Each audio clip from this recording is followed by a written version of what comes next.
Hi, welcome to my podcast, Becoming a Cut Flower Grower. I'm your host, Lydia, and I'm here to share my year of growing and selling cut flowers. I'll be giving you the lowdown on everything I'm doing and sharing all the highs and lows, the good times and the inevitable disasters, all in real time. Join me on my cut flower journey, starting right now. Hello and welcome to the latest episode. It is Friday the 6th of June and I'm talking to you from up at the plot. So if you were listening to the last episode, I closed off by saying I was going off to have a fish finger sandwich for my dinner. Well, bit of a disaster there because I did put the fish fingers in the oven and I did set the timer, but I forgot to press the start button. So after I'd finished uploading the podcast, the kitchen filled with smoke and I had some extremely crispy fish fingers in a sandwich. A little bit more contrast between the soft bread and the crispy coating that I was after. But there we go.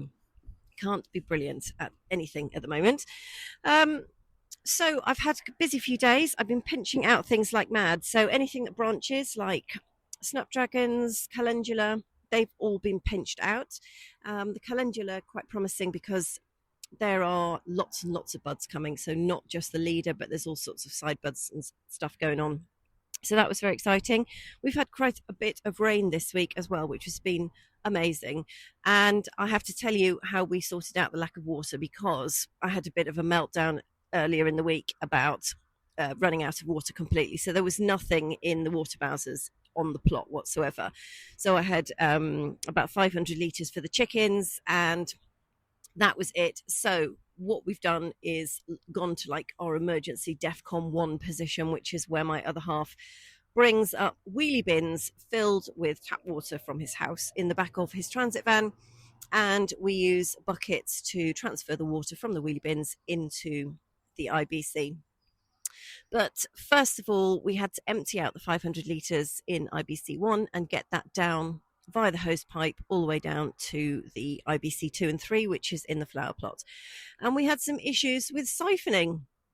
And I should also say that we were doing this at 9:30 at night, so it had just got dark because the road to get to the plot had been closed all afternoon because of a car accident, and all the traffic had been diverted onto all the side roads, so it was actually impossible to get here. So I can always get here in an emergency on foot, plenty of ways of doing that, but in the vehicles was absolutely impossible. So we didn't get up here until quite late. And so we were busy trying to do all the siphoning and I was trying to do it through a tea towel so I don't get a mouth of something disgusting. And my other half refused to use the tea towel. Anyway, we couldn't get it to work. So we had to use another kind of arrangement and then we got the tap stuck in the open position and we couldn't close it. And so we had hundreds of litres of water just flowing and we couldn't close it off. Anyway, we got water, 500 litres down onto the plot, plus a little bit more. And then we could finally start moving the water from the back of his transit van by a bucket into IBC 1, which took forever. And there's always a little bit of spillage and it was dark and all a bit fraught at that point. And I managed to upset him. So then he was cross with me. So it was just, as you can imagine, a bit of a disaster. We ended up using a traffic cone as a funnel because the top opening of the IBCs is like quite a huge circle. And if you're just pouring water in with a bucket, you can just waste a lot of it no matter how careful you are, because I have to stand on tiptoes to be able to reach anyway. Very, very good exercise, exhausting. So we must have looked pretty stupid if anybody saw us, but it was dark, so nobody did. But it also meant we couldn't see either. And then Roland had a bit of a domestic with Mo, so she had a big hole in her neck, so I had to take her home and sort her out because we haven't got power up here, so no lights, so I couldn't clean her up properly. So now Mo is in a little compartment all by herself because Roland just clearly can't be trusted. So it's all go. Goose is out now. She's up here and she's having a great time and she's in a container, but not a container, like an enclosure all by herself. And she's really bored, which I think is a great sign because it means she's better. She's clearly no longer in any pain or discomfort and her backside looks incredible. She's basically had a bum lift at my expense. So she looks fantastic. So everything is going fine now that we've got loads of water. And then, of course, after my other half and I had been through this massive decanting of water, we then had a whole day of rain yesterday where it rained literally the entire day. And so water butts, water bowsers, everything is just being filled up faster than you can say raining.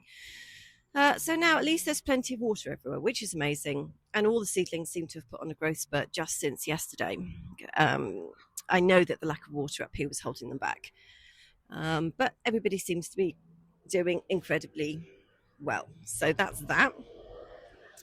And yesterday, while it was raining, I watched lots and lots of videos on how to do hand tied bouquets. And do you know where I think I've been going wrong? So, where I did my training for hand ties was in a florist shop in my local town. And the florist doesn't exist anymore. They moved away, closed down. And when I was there, I went and did a bit of training for free. And the girl showed me, the lady that ran the shop, she showed me how to do hand ties. And she used to do these really incredible ones, like absolutely stunning, really enormous, but really quite formal, quite structured. And they sort of had this sort of lovely rounded shape, and everything was all in the right place. And that's why I've been saying to you for weeks now, I'm just not comfortable doing hand ties. Mine aren't going to be good enough. I can't do them. And then I've been watching all these videos on the internet of everybody and how they do their hand ties. And honestly, people just literally put a load of flowers together. It's not like an arrangement. This is where I've been going wrong. I've been thinking of like a formal hand tie, the whole spiral business, everything, like perfection. And obviously, I'm not going to be able to do that because I'm not a florist and I'm not skilled in that way. But to be able to put a bunch of flowers together and make it look nice, reasonably confident I can do that. Also, the Floret mini summer course landed in my inbox, and you may already have heard about Erin at Floret, who does these wonderful videos and courses, and everything is picture perfect and fantastic.